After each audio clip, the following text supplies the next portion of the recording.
a member, go to patreon.com/DoDissidence. Go to DoDissidence.substack.com, or you can join our locals at DoDissidence.locals.com. Our members are the backbone of the show.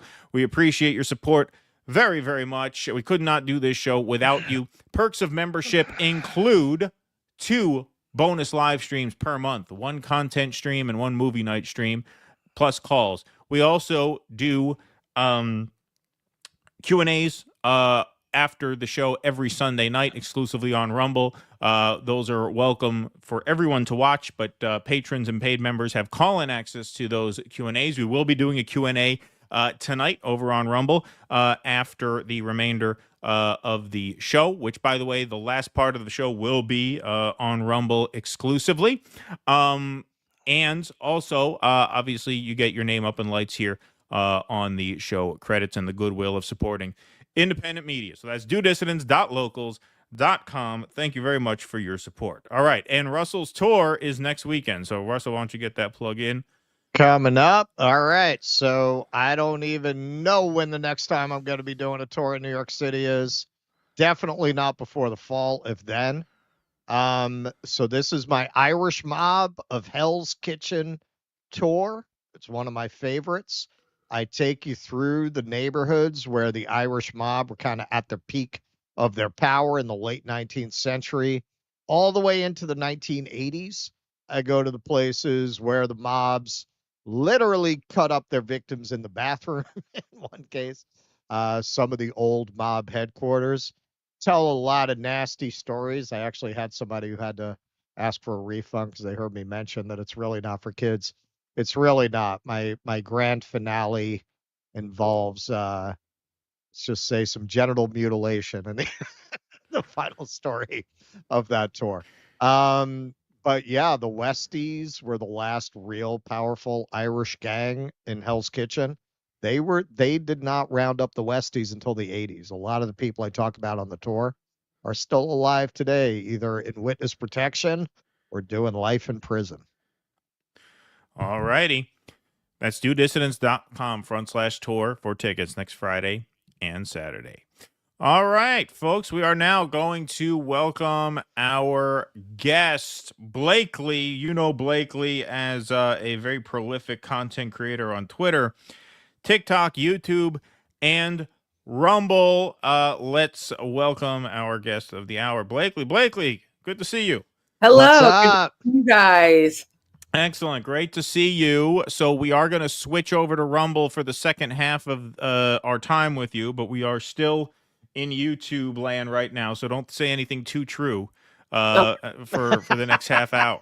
Okay. Yeah. Be careful. Yeah. Be careful. Don't say anything too accurate. Right. Yeah. So yeah, we'll wait till it's on Rumble for that. Okay. Exactly. Well, no Epstein, no Hamas. Yeah, right. Right. Well, you were censored by YouTube, and we're going to get into that on the Rumble side of things. But we figured we'd invite you to sit in on some segments with us because we talked about Elon and Doge when you came on for our Worker Strike Back stream, and then we have some big news out of Columbia University, which we're going to be talking about, and then we'll switch over to Rumble. Yeah. So I know I was actually like low-key bummed that I missed the first part of the stream because I was doing something else. I jumped on during the Shapiro segment and I was like, no, this is great. I'm glad you guys talked about that because that was so enraging to me when I saw that he was trying to make this happen, that I was like, more people need to talk about it and be making fun of him for this shit. So I'm glad to see that you guys did. Excellent. Yeah, and I saw your tweet about it, and it was the exact right take. It was exactly ours. It's just engagement farming. It's the next incarnation of just engagement. That's farming. it. I do think that they're doing it as a distraction for the massive robbery that they are currently. Well, of course it is. Yeah. Of course it is. Well, 100%. I mean, both sides do it. It's a big psyop, and we're just caught in the middle. I don't know about you, but being in the space, every time I see something like that that's really being cranked up, it just makes me tired. I'm like, man, I'm gonna have to fucking argue with chuds for the next fucking month over this nonsense. Right, yeah. Really? Like, I gotta litigate Chauvin with morons now. Well, that's why Really? I put that. That's why I put that last. Like, we could have picked apart everything Shapiro said. It's not worth it. I just think putting that one part in there, where you're like, okay, this is the guy who made a documentary on this, saying that there was no mention of homicide in the autopsy, and then you just show the medical examiner report. It says it. Right. It's not hard. No, yeah, we don't have a team here. No, we have no team. That took me 5 minutes. And you know what's sad is that he did that because he knew that most people wouldn't check. Exactly. They make a whole documentary knowing it's not going to be looked into. So, some people will look into it and they'll discredit us, but those aren't our audience. You know, my grandfather used to sell socks at the flea market. He used to charge too much money for the socks. They were overpriced socks. And my father would say, you know, because he would charge whatever it was, $4 a pair. Back in the day, that was a lot of money for socks. And so my father said, you know, what about all these people who come by and they look at the socks and they see they're too expensive and they walk away when they don't buy them? He says, well, those aren't our customers. That's all. Our customers are the people who will overpay for socks. And that's what these documentary guys are. Like, the people who will look into this shit and fact check us, they're not our audience. Fuck them. Yeah, there are a lot of people out there who won't believe us. Yeah, they're not our audience. To the hell with them. That's the attitude.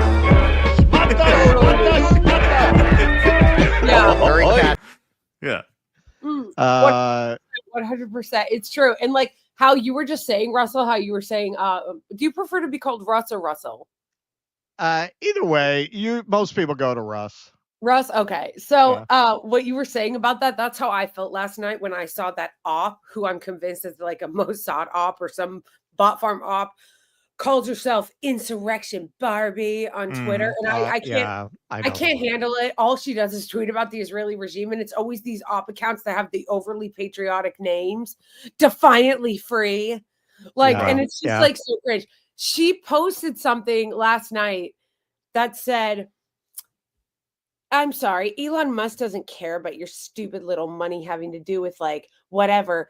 If you actually calculate every day since Jesus was born, he's made $440,000 a day because he's amazing. Just like the most unbearable bootlicking I've ever fucking heard. And I can't handle it. I'm like, are you? And the most upsetting part, although I don't believe all the engagement on Twitter is organic. I think a lot of it is like, yes. But the fact still the fact that it had over 100,000 likes was triggering me because I was like, I can't handle this bootlicking. Well, no, I love that. That's my favorite thing about Elon, that they say he's the richest man in the world. What does he need your money for? That's like saying that's like saying like an alcoholic doesn't want more booze. You know what I mean? It's like saying someone who's and it's misunderstanding what money represents for somebody at that level. Right. Once you get to $1 billion, there's nothing you might want that you can't buy. And the money that people like Jeff Bezos and Elon Musk have is largely symbolic anyway, because their money is largely tied up in stock. And if they were to try to cash out that stock, they'd lose a lot of that money because it would crash the value of the stock because their holding is so enormous. So the money is more symbolic. It represents power. So what do they want? More power. They don't need more money. It's not about that. It's about he's not looking to buy a new car. Right. It becomes indicative. Exactly. But it's all altruistic. It's just like I just this era that we're in with this disgusting display of bootlicking to the oligarchs and the plutocrats and throwing yourself on the proverbial sword for them. I saw Tim Pool that we're still on YouTube, so I'll wait. But that little bitch was like, I can't stand that hoe. Okay, so he's like, I met him. Ugh. You know what I bet? I bet he like was all like good guy to you. Was probably like, remember when he was like, about Emma Vigeland when she went on there, she didn't even want to stay after and have sushi with the boys. Oh yeah, poker with the boys. Yeah, poker with the boys. We invited her for poker with the boys. Well, there's the thing. If you're in the VIP lounge at Rescue the Republic, they assume that you're one of them. So, Right. you know, they don't think that you're not one of them. You know, they Right. assume that you're on Mm, board with that whole thing. We'll talk about that on mm. Rumble. Yeah, we'll talk about that. All right, so Yeah, I'm let's curious. Yeah. as a lead in into this next segment, I think we should do the meme of the week now because this is kind of a good appetizer for our Cybertruck segment. All right. So the meme of the week, I really enjoyed this one, as you can I see. saw- Yeah. The richest man on the entire planet is working tirelessly on behalf of me, a regular Yes. working class guy. Yeah. I don't understand how anybody believes that.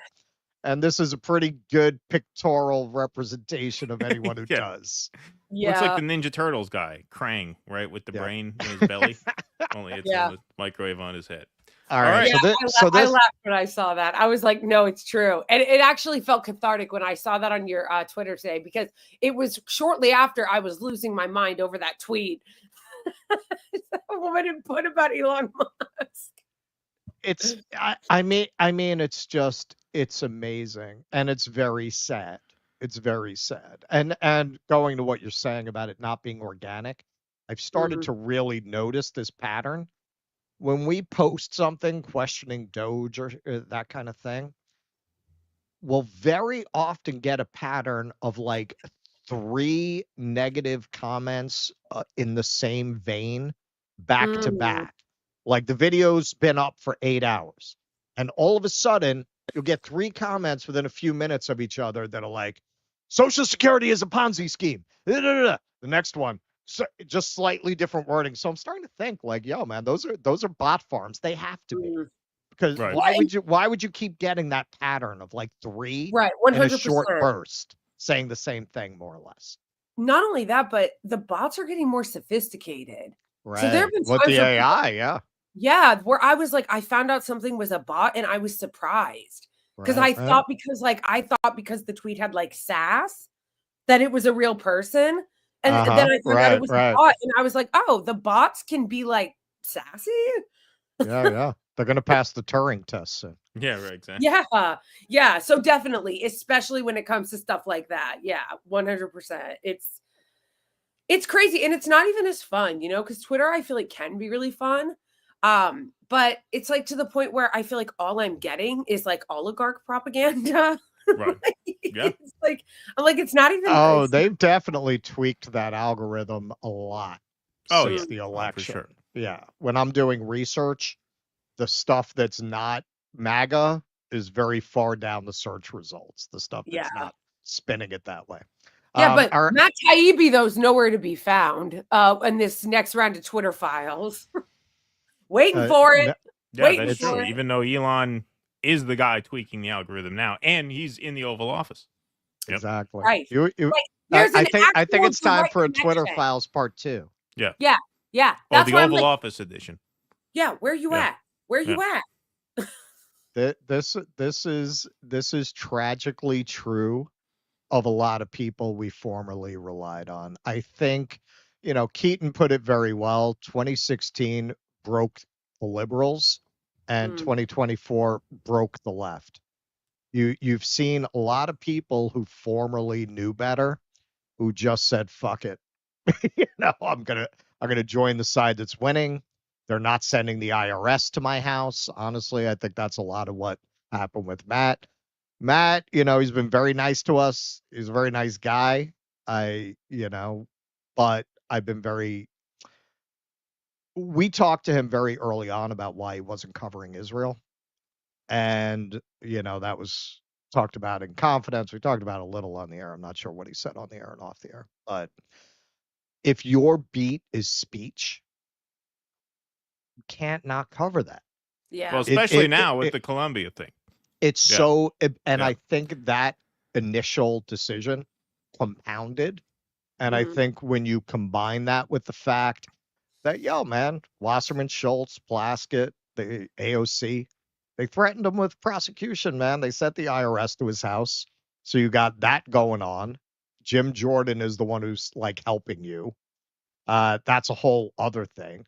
Like, yo, man, if I were in that position, honestly, and Jim Jordan like helped me out when these people sent the IRS to my house, would I write a hit piece on Jim Jordan? No, I wouldn't, honestly.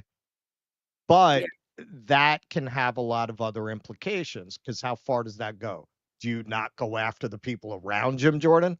Do you not go after projects that Jim Jordan is connected to that you might not agree with because these people tried to put you in jail and he protected you? Like, that's a very difficult spot to be in.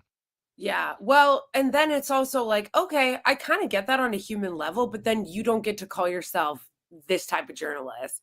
Like that, yes, I like fully. you can be a yes. political commentator, you can Right. say that but you don't get to say that you're doing muckraking journalism if now you don't, because you want to be protected from criticism. You don't want to criticize Israel. You don't want to criticize the richest man in the world and his connections to the other most powerful guy in the world. It's like, look, I get it.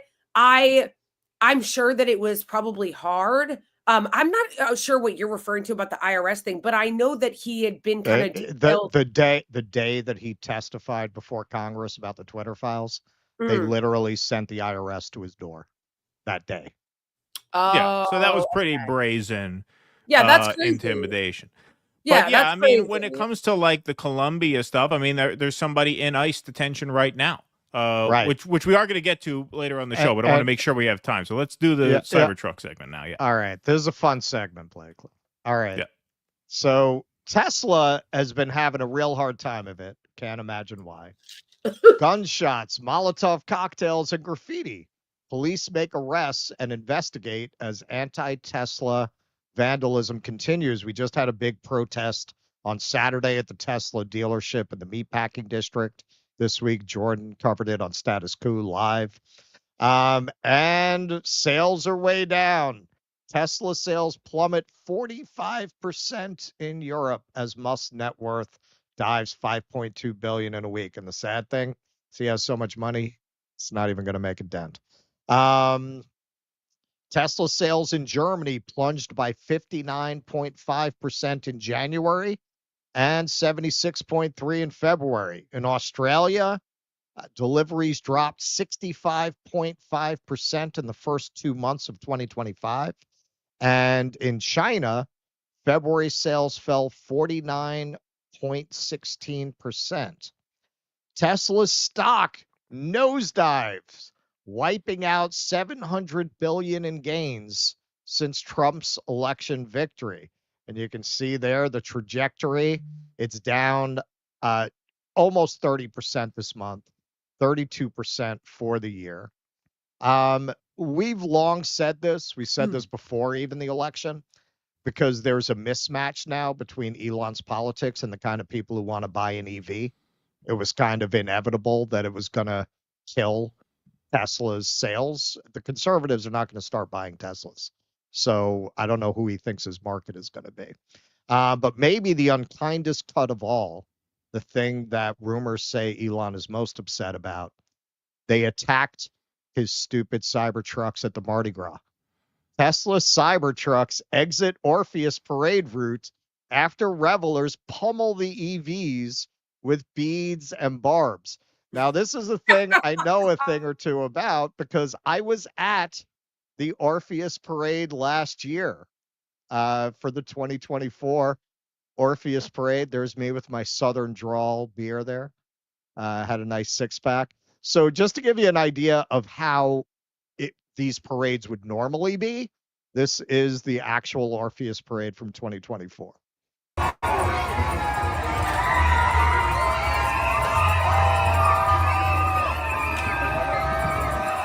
You can see very chill. Now, normally at Mardi Gras, what happens is they throw the beads off the float to the crowd. That's why everybody has their hands up. They're trying to catch some beads. This is what happened this year with the Cybertrucks.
Yes, that did not work out for them.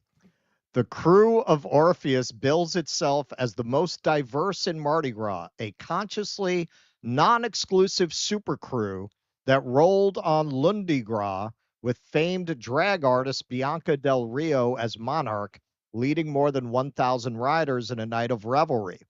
But some participants weren't feeling too welcome by the crowds on Monday night as parade marshals rode inside 4 Tesla Cybertrucks positioned between floats, American flags waving from rear bumpers.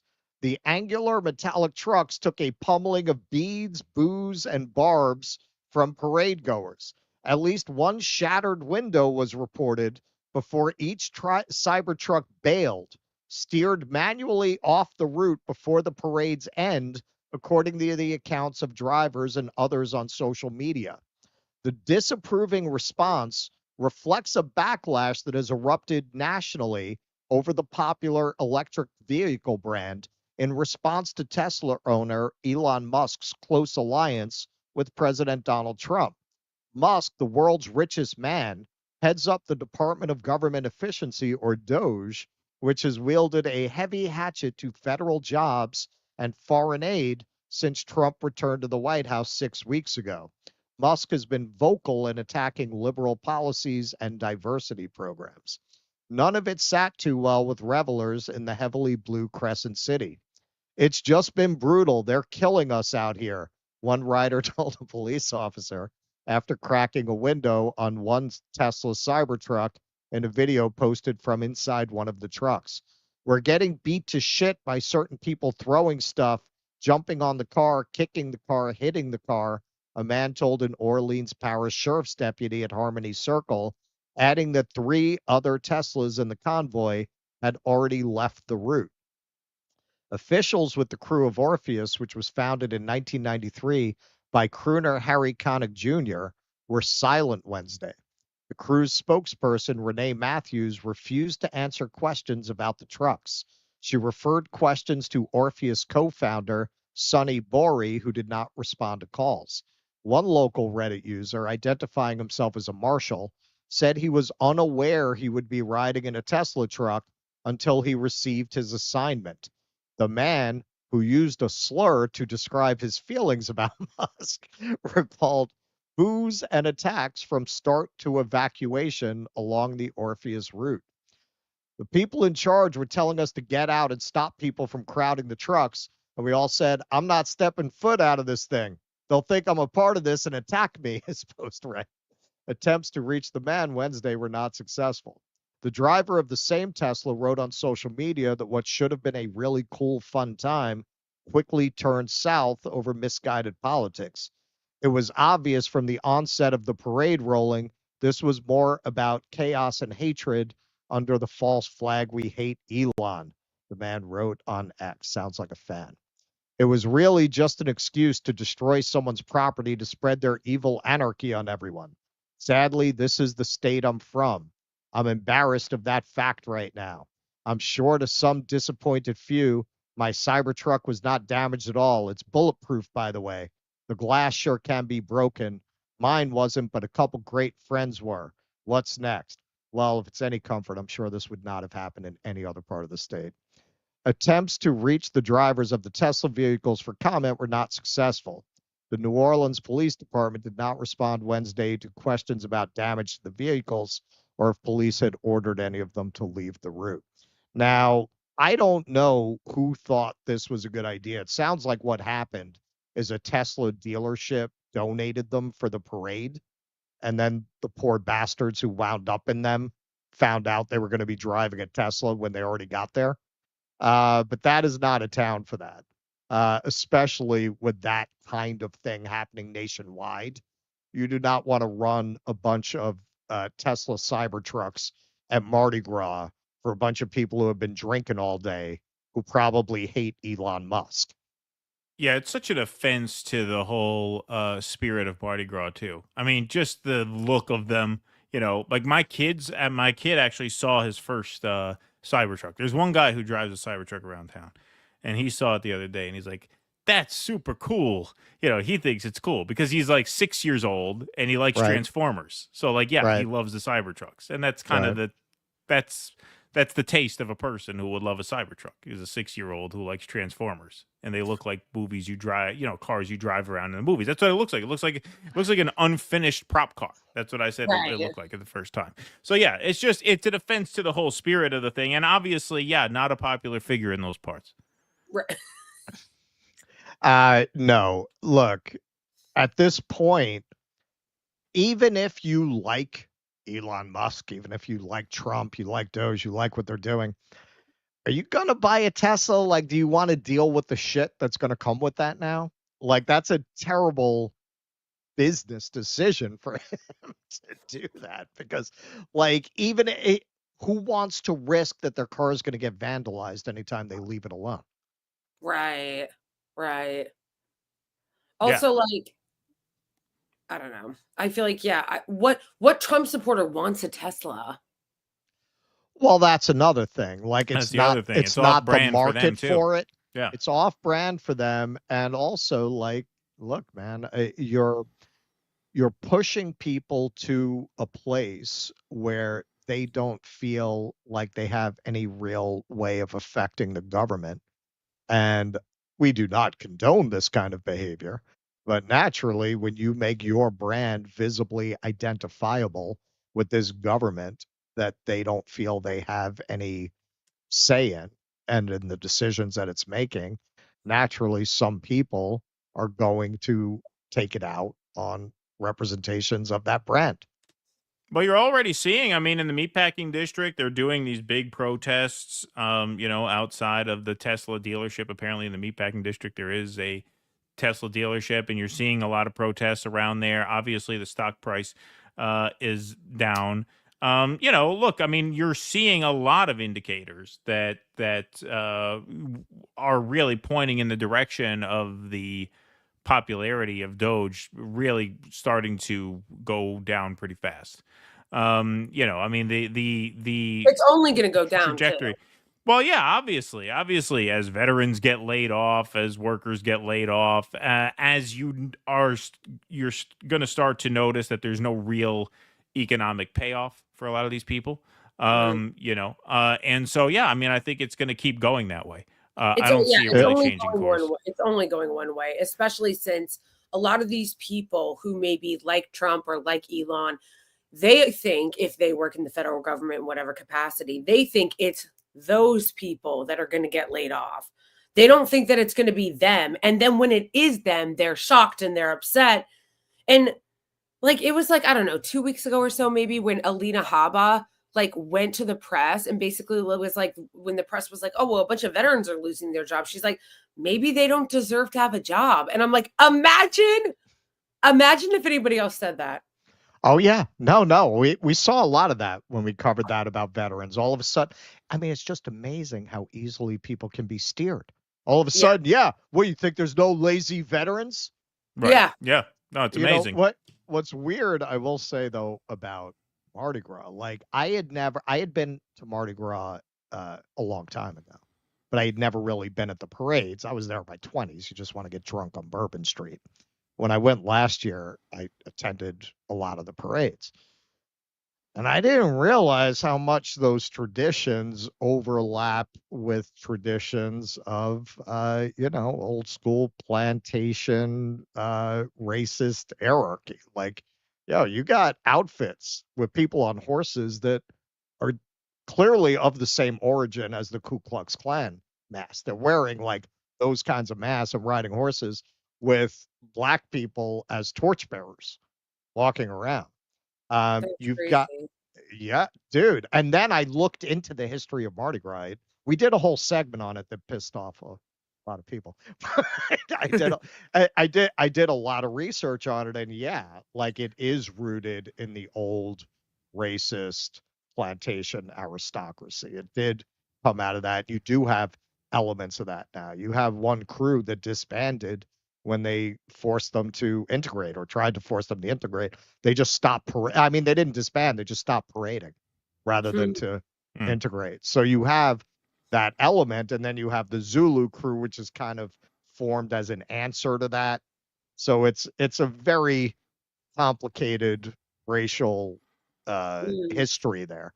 But you have a lot of rah-rah military stuff. You have a lot of military marching bands in the parades.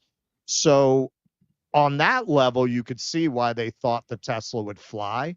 But it's funny that that's where New Orleans is very complicated, because it is this deep blue city. But nonetheless, the Mardi Gras has those elements, and nobody complains about it, I guess, because they're used to it.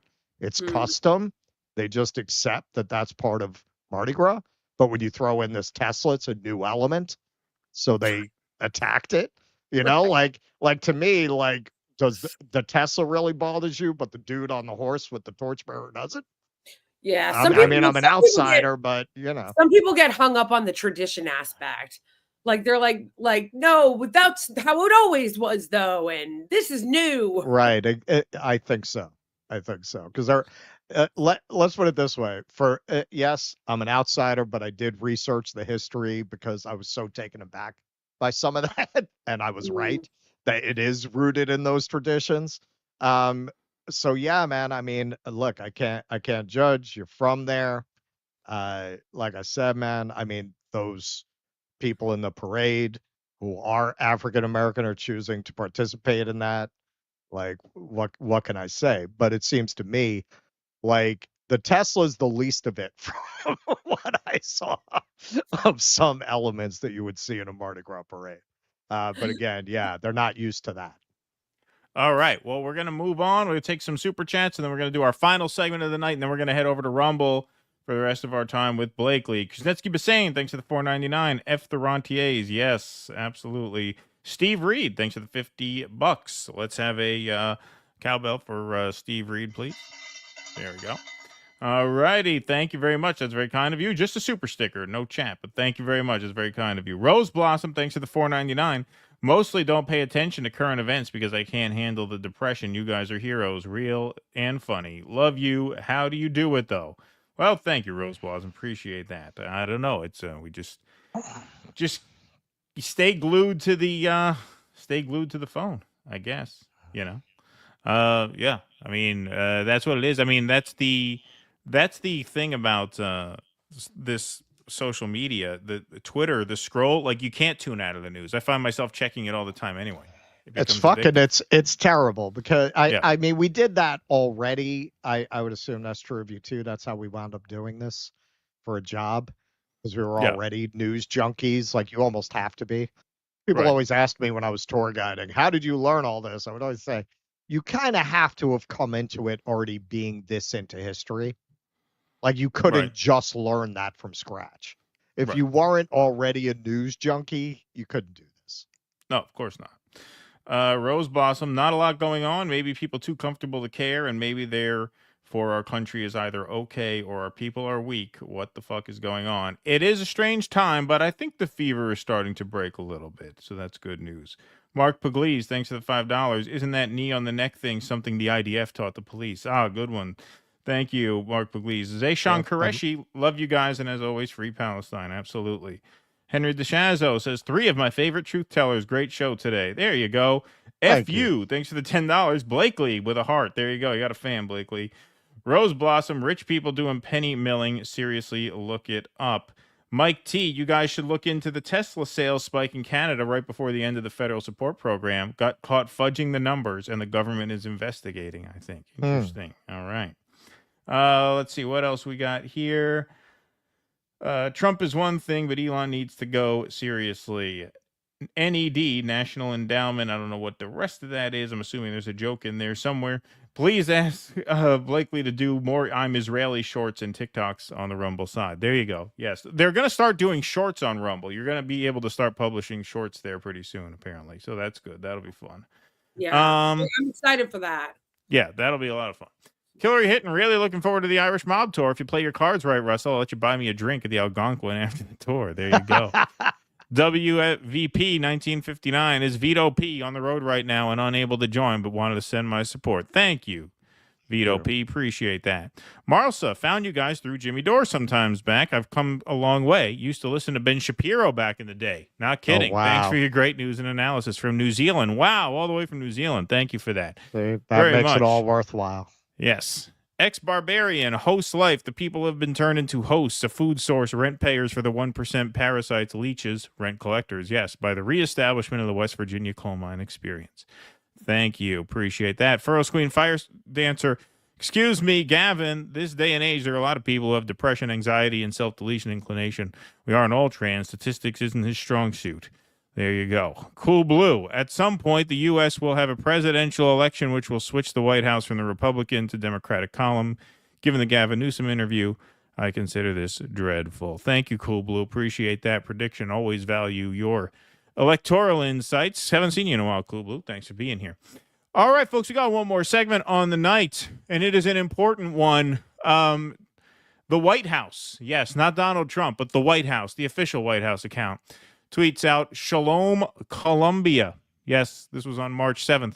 The Trump administration, led by U.S. Department of Education and the Task Force to Combat Anti-Semitism, the Justice Department, Health and Human Services, and whatever, there's some schmutz on my computer, USGSA, has canceled $400 million in federal grants to Colombia over its failure to protect Jewish students from anti-Semitic harassment. So, yes, the Trump administration cancels $400 million in grants for Columbia University.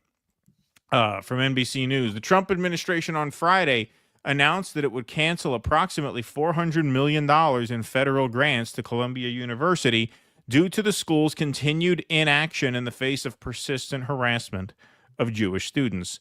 The move comes just days after the administration's Joint Task Force to Combat Anti-Semitism notified Columbia that it was going to conduct a comprehensive review, quote unquote, of the university's federal grants and contracts. The task force includes staffers from the Justice Department, Health and Human Services Department, Education Department, and the U.S. General Services Administration. In a statement explaining the cancellation of certain federal grants Friday, Education Secretary Linda McMahon implied that Columbia had not complied with federal anti-discrimination laws.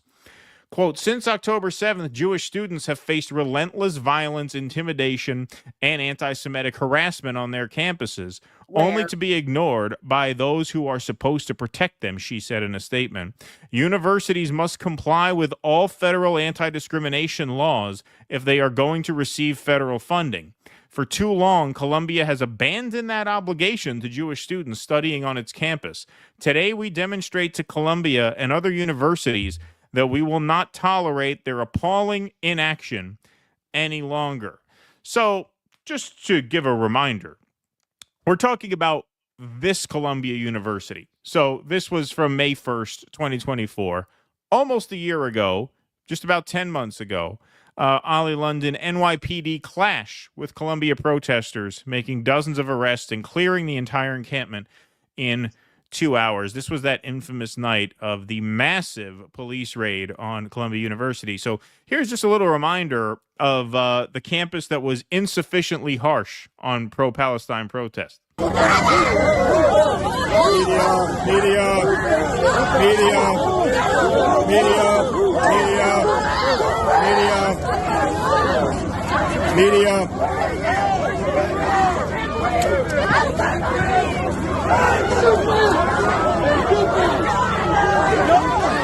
Yeah, they really let those pro-Palestine protesters have their way on that campus, did they not? Of course, New York police arrest 300 people as they clear Hamilton Hall at Columbia University. This referring to that same evening. Michael Tracy was there on the scene that night, and so he took some video. NYPD riot cops are officially storming Columbia University. I was just chased off the sidewalk. Thank you so much for keeping us all safe from non-existent anti-Semitism. Hopefully now Israel can continue to pulverize Gaza in peace. So here is the police presence at Columbia University. Again, this is the same campus that was just defunded for not going hard enough at protesters.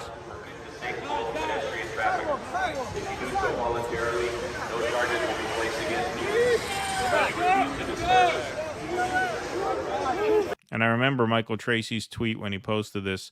I've been wearing a nice big Star of David necklace this entire time at Columbia and oddly experienced no anti-Semitic harassment. It's almost like the people who claim to experience such harassment deliberately go around trying to provoke it for social media clouts. So this brings us back to today, or 2 days ago, technically, as of now.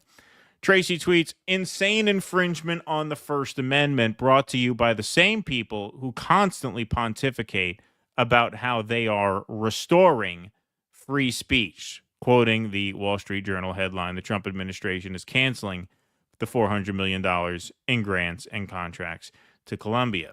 So Tracy Benz, I don't know who this person is. I never heard of her. She replies, the federal government is not obligated to provide endless funds to private colleges that the executive determines don't deserve them. That isn't an infringement on free speech. It's sound budgeting. I mean, so Tracy comes back, obviously, says it's not a matter of budgeting. The First Amendment bars the government from conditioning the disbursement of funds on favored or disfavored political speech. Please at least stop pretending to be huge First Amendment defenders if that was just a cheap cudgel for you to use against Dems, which of course it was. Of course it was. And this was obvious from October 8th on. But, I mean, what a ridiculous thing to say.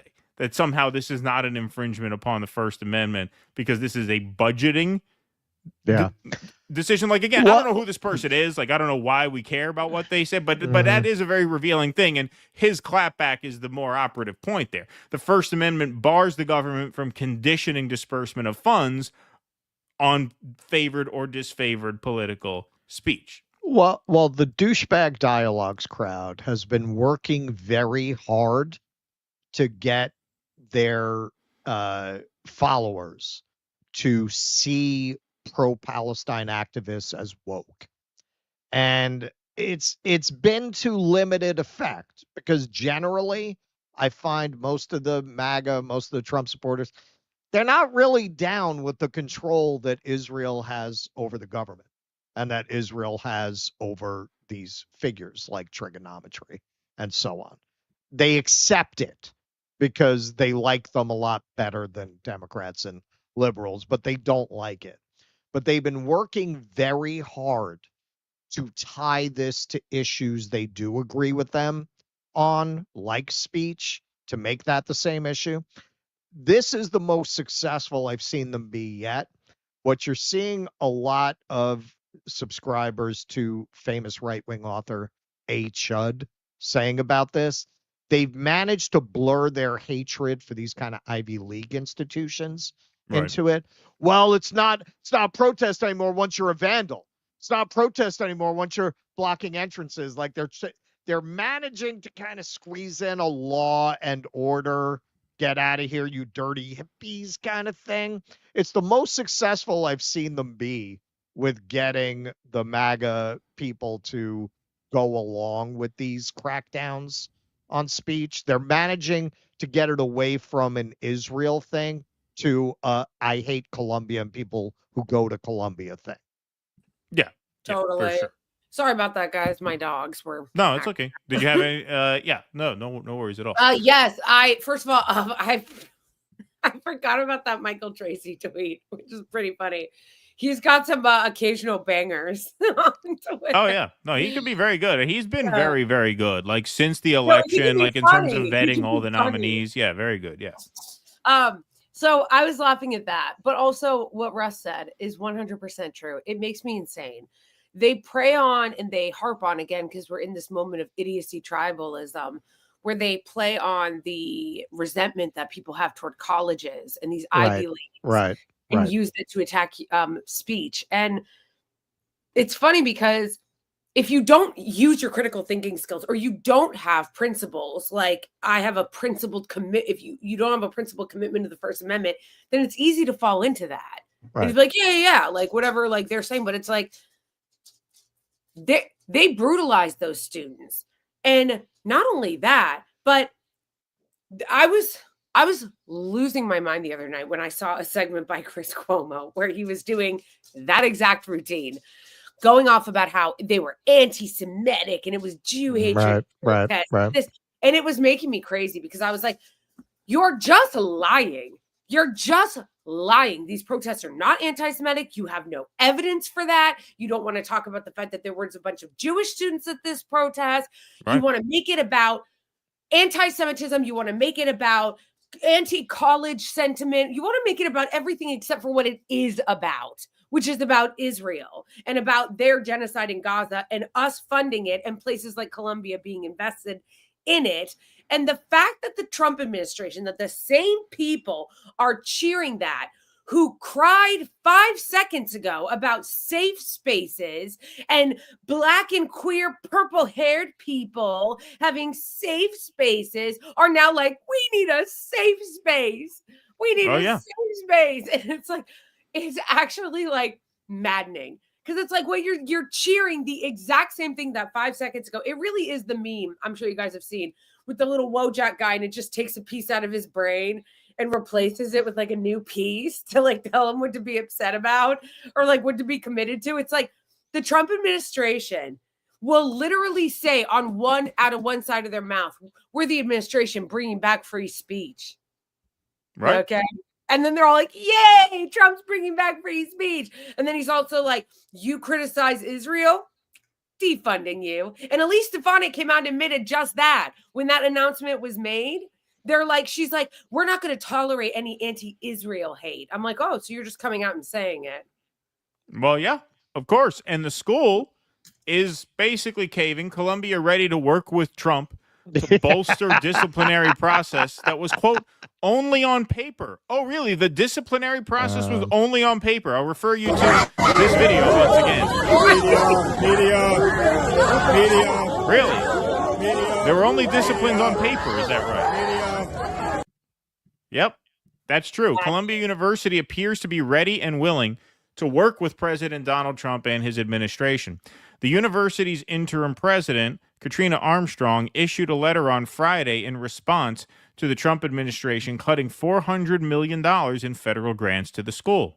Federal agencies that severed their ties with Columbia said it was because of the Ivy League institution's continued inaction in the face of persistent harassment. What harassment? Show it to us. The NYPD has not been able to name anything. They have not cited a single example of any of this. There's no video. There are no reports.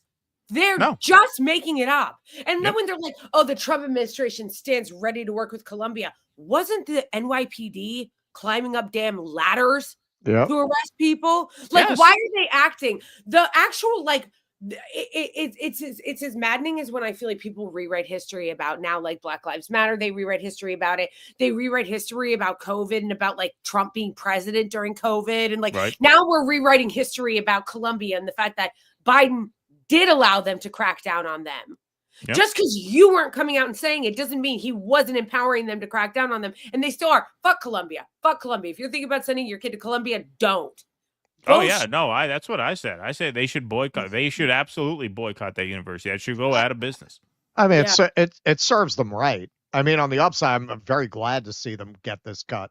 After kissing ass on the Zionist lobby, they still get their funding cut. Good. Yes, and that was after they forced their other president out, their Black woman president out. And you know what's funny? Well, no, the Black woman was Harvard. They had Manoush Shafiq. That was Harvard. Oh, you're right. I'm sorry. Arab. They had an Arab Manoush Shafiq. Yeah. Okay.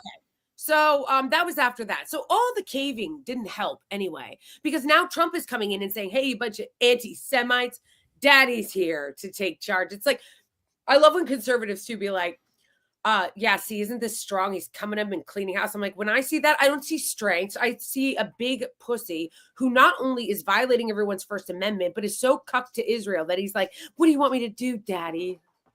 Well, this is the funny thing. I'm gonna spill the tea and go at the elephant in the room like I do. A lot of MAGA are not fond of our people, not meaning yours. I don't know what you are, but me and Keaton's people. A lot of them are fucking anti-Semites. Not all of them. Wait, are you guys both Jewish? Yeah. Well, Keaton's a day walker. I'm half. What day walker? Yeah. What does that mean? What does that mean? For Blade, if you're a half vampire, you're a day walker. Yeah, day walker. Yeah. Yeah. Oh, okay. See, I can't always tell. Like, see, if I wanted to be anti-Semitic to you guys, I would have walked right by you. I wouldn't have known. That's true. We would have gotten away with it. We would have gotten off easy. You guys are gonna have to wear a giant Star of David necklace, like, yeah, right, like Michael Tracy, or maybe a yellow star. Yeah, right. Oh, like Michael Tracy had the bling with him. Yeah, the bling. Yeah. A lot of them are anti-Semitic, and that's been part of the problem they've had selling this to them, even though they'll go along with anything else.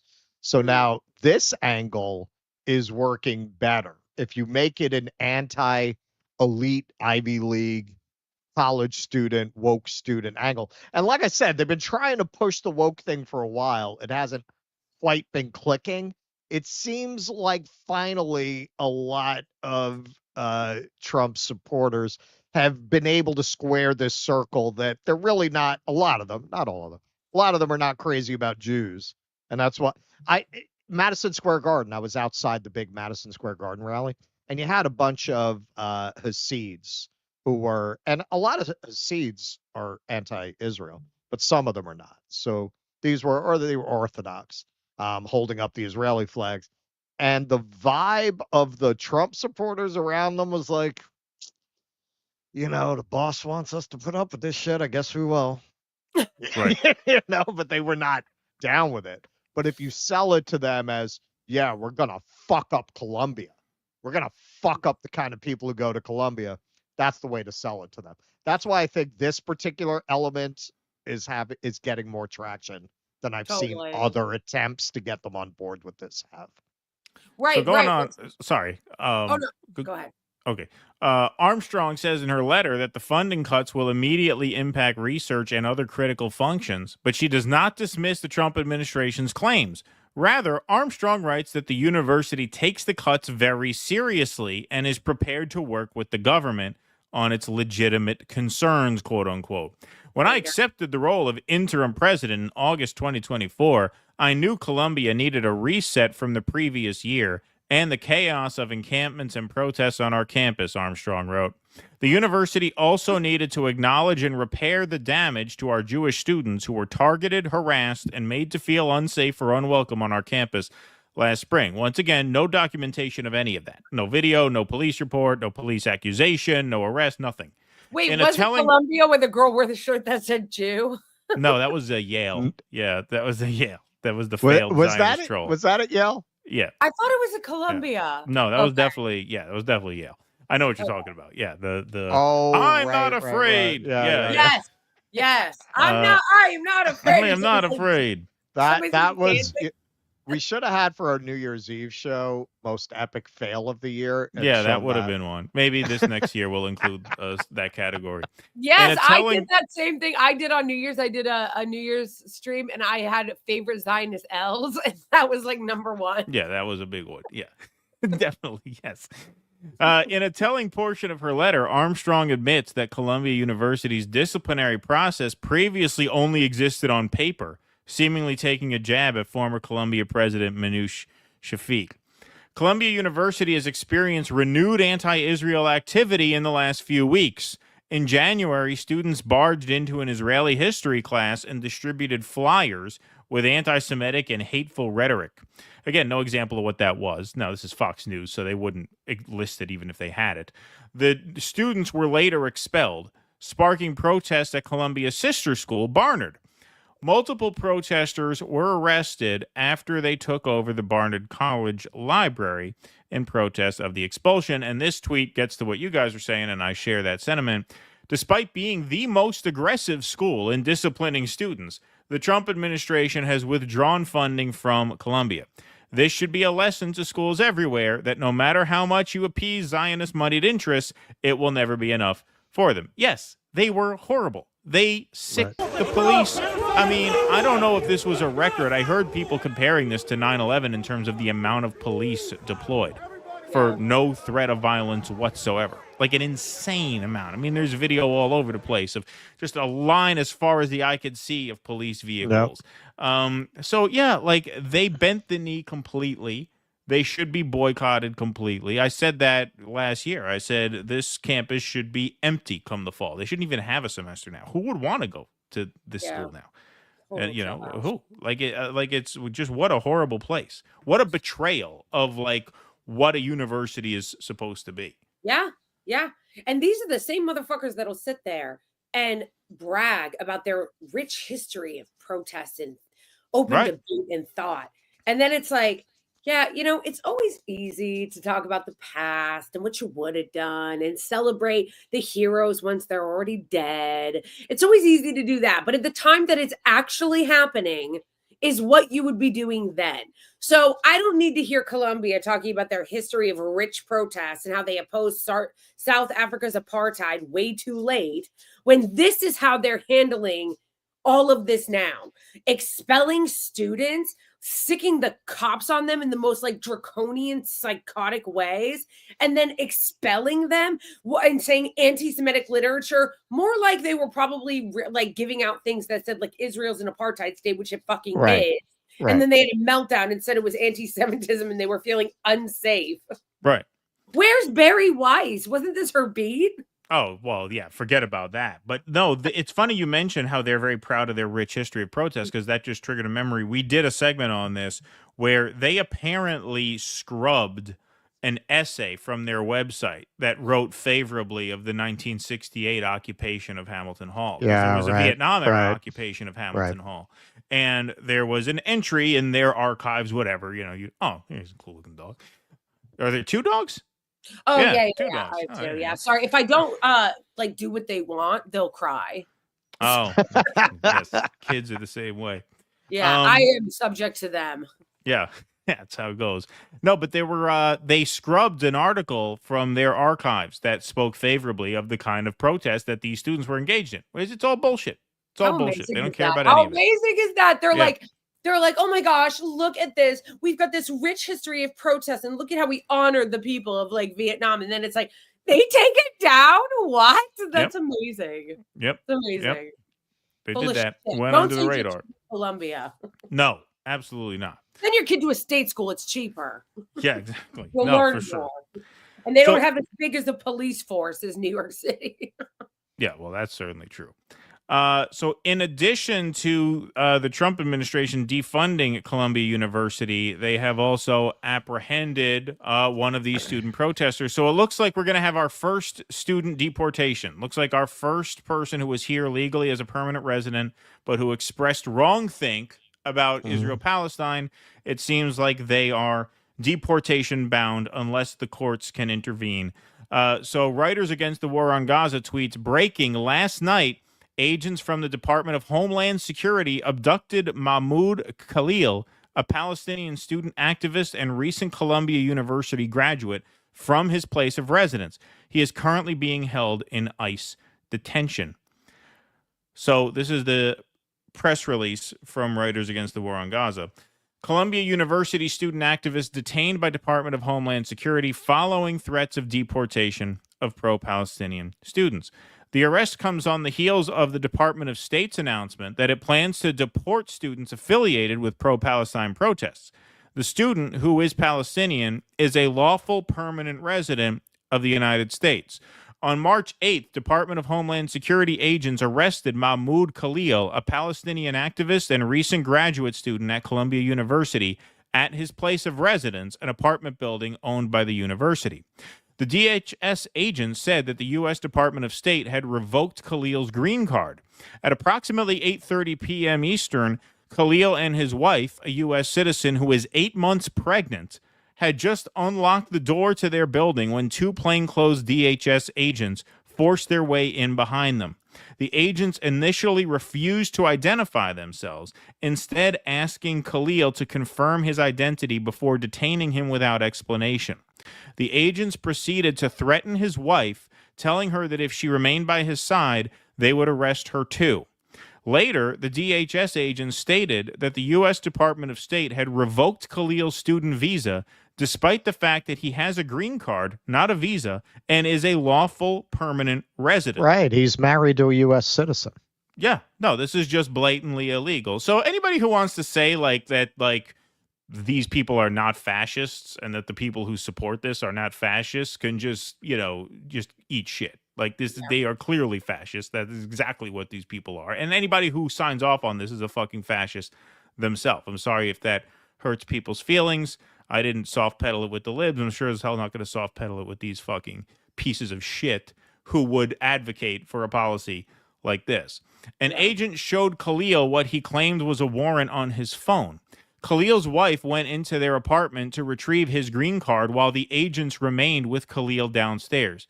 When she returned, advising them of Khalil's legal status and presenting them with Khalil's green card, one agent was visibly confused and said on the phone, "He has a green card." However, after a moment, the DHS agent stated that the State Department had, quote, revoked that too. Khalil's wife then phoned his attorney, who spoke with the agents in an attempt to intervene. When Khalil's attorney requested that a copy of the warrant be emailed to her, the agent hung up the call.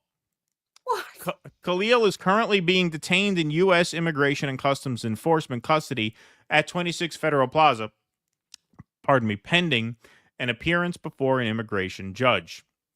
So Dropsite News had the reporting on this as well. Now, Dropsite also, we just did a segment on this. Columbia University just created this shady, secretive new office that investigated students without their knowledge. They investigated students, and then for students who wanted to inquire as to why they were being investigated, what specifically about their pro-Palestine protest they were being investigated for, they had to sign gag orders that they weren't allowed to talk about this. So a lot of this just kind of happened in secret, and now this blows up in this guy's face when hopefully it's not too late, but the wheels are already in motion, and this obviously looks horrible.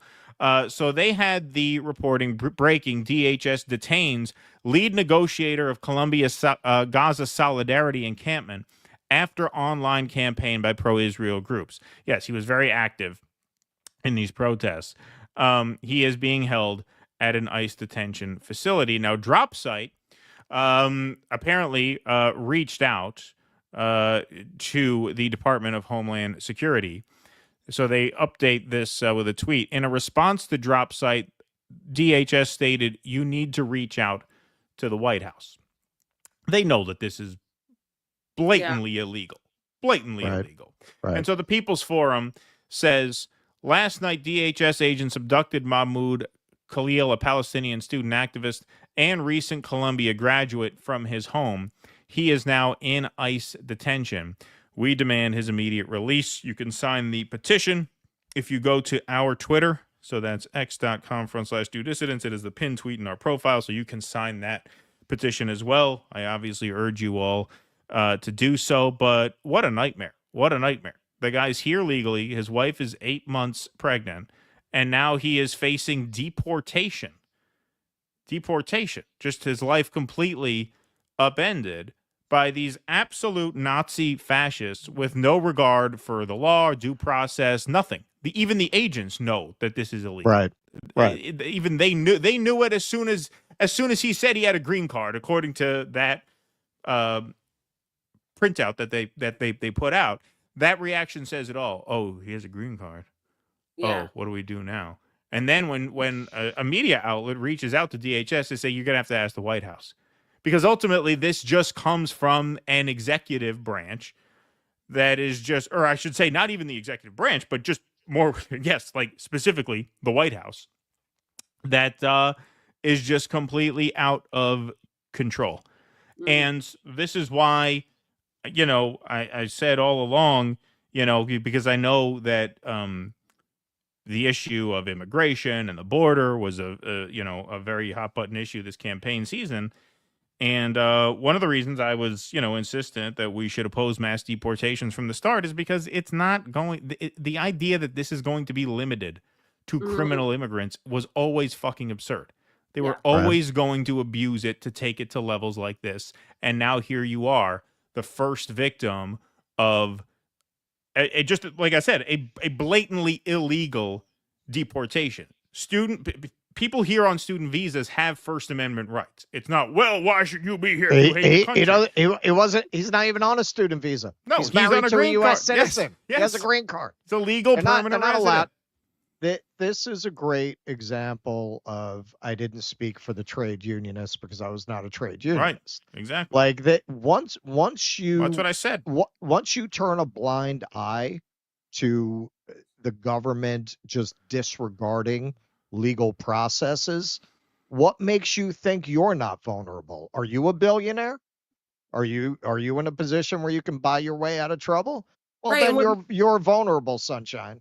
Right. And what makes me lose my mind about this is that these are the same people that aren't going to stand up for this guy and say that this is outrageous and unacceptable and abuse of power, violation of the First Amendment, of all of our laws of due process. These are the same people that were screeching and wailing over Donald Trump not getting his due process because if it could happen to him, it could happen to you. So it's like you guys are concerned when a rich guy's in trouble. But you're not concerned when a regular person who isn't powerful, who isn't rich, who isn't famous, who wasn't the president, this happens to him. No, this is the person that all you people screeching about Trump and his due process should be focused on. People like this who don't have power. Trump doesn't need your help. It's like, where are the lawyers? Where are the lawyers? Where are the lawyers? Where's the ACLU? Okay. Like, what the fuck? Yeah. Fire just put out a statement about this. Fire's been very good on this. They put out a statement about this earlier in the evening. But yeah, I mean, this is going to be a major struggle here because this is, I mean, there was no question it was going to happen. I knew Trump wasn't bluffing when he said they're going to deport student protesters who are not, like I said, in this case, he's married to an American citizen. So this is an extreme example by the standards of what we could expect. Mm-hmm. But no, I mean, this is exactly what they are going to do. And this is just, I mean, this undoes this single act really, I mean, just undermines any free speech argument you can make on behalf of these people. I mean, this is just as outrageous a violation of the First Amendment as you could possibly think of. What if he was criticizing his own government? Is he allowed to criticize America in America? Yeah, you wouldn't deport him for criticizing America. Well, but that's next. That's next. From the day they passed the Patriot Act, I've been saying eventually they're going to start to use that to accuse domestic protest and political activists of being terrorists. And these are just the guys to do it. Yep. With absolutely zero respect for civil liberties, absolutely zero respect for the First Amendment, zero respect for the right to dissent. They don't believe in the right to object to your government. They really don't. No. They don't have any recognition of that whatsoever. And by the way, there is going to be a protest for Mahmoud outside of that building, 26 Federal Plaza, tomorrow, 4 p.m. I will tweet out the link to that in New York. So be there if you can. Absolutely. All right, we're going to take some super chats, and then we're going to take a 5-minute break, and then we're going to finish up with Blakeley, and then we're going to go to the Q&A. That's the plan for now. Thanks for sticking with us tonight. Round of applause for Jake in the booth. Thanks, everybody, for being here. Nice crowd, 1,800 strong in both the YouTube and the Rumble chats. We will be heading over to Rumble very soon, so you can continue at dodissidence.com/Rumble. We will have more with Blakeley about her run-in with the social media censors, and then we will have our Q&A. So plenty more show tonight. Steve Bertram, thanks for the $5. There's no large groups of committed militant ideologues on any side, so there's no chance of anything meaningfully violent happening anytime soon. Steve Bertram, people pretend we're reliving the 30s, but that's nonsense. That era was dominated by committed militant ideologues. There's no such thing in 2025. Virtuoso, other than Parade goes trashing Cybertrucks, Elon Musk's exploding rockets that are heading for Mars is causing air traffic issues in Florida. Money well spent. There you go. Mark Pugliese, are the rich proto-Morlocks and us proto-Eloi. There you go. Wasim Jolani just told his ISIS head chopper army to stop filming themselves committing war crimes as he promised to investigate themselves, similar to IDF. Steve Bertram, 2 ideologues rely on regular in-person fellowship, which is damn near non-existent today. Until we figure out how to reverse that trend, we're fucked. Prester John, thanks for the $9.99. Right. Yeah. You're right. I mean, going back to top of show, I feel like that's part of what's killing people going to theater also. Like people just aren't going to like in-person shit anymore. That's true. Punishing Colombia for First Amendment protected protest is wronging, but Colombia has a $14.8 billion endowment. They don't need grants. They should value students' rights more than Fed money and support protesters. Yeah, I mean, that's fine. Like, look, I don't think we should be giving... I mean, Columbia University is one of the biggest landowners in New York City. I don't think we should be giving them any money either. I think those for-profit colleges should just be stripped and sold off for parts, honestly, much less be given money. But yes, they're not allowed... as Michael Tracy said... Keaton is full, like, communist revolutionary on the universities. He would turn them into barns if he could. Yeah, exactly. Yeah. Wonder when Jeffrey Sachs says Wasim Ghorani will get expelled from Columbia along with well-known Palestinian professors. And Steve Bertram says, I wish this was something new. There's simply no chance that every prior administration hasn't deported people for similar reasons whenever they want. Raven Laz, who better to push Clintonian messaging than actual Clinton? Could 2028 finally be Hillary's year? Ha ha. Just like Trump came down the escalator, Hillary comes out of the woods to announce her run. I've heard you repeatedly say Elon Musk is the most powerful man in the world, but Larry Fink manages trillions of dollars. Aren't people like him at least as powerful, if not more? They do yes, they have tremendous influence, but now Elon Musk may as well be the president. Like, he may as well have military powers at this point. Right. Like, when you are joined at the hip with the guy who, is the commander in chief of the biggest army in the world. Yeah, I would think that makes Elon number one. Cole 3000, Crystal and Ryan on Friday were sure that Newsom was ruining his chances by pissing off the base. Weird that they seem to have forgotten how the last 3 Democratic candidates were selected. Yeah, exactly. Yeah, the last 3 candidates were not popular with the base either. The base will vote for whoever the media tells them to vote for. Yeah. I think Newsom has more problems. The base is also very self-hating, right? And they're always dying to make friends with people like the Cheneys. They love that idea. Yeah, you know what? I guess we were wrong about some things. Bill Kristol has some really good arguments. Yeah, they love that shit. They love that. They eat that up. Oh, yeah. V. Netzel's bomb. Hey, do Dissidence. Do you guys only do the Rumble Premium or do you have a separate membership platform? Well, we're on Locals, so you can click the join button right underneath the video player, and that takes you to our Locals. So that's one membership platform that's linked with Rumble, but yeah, absolutely.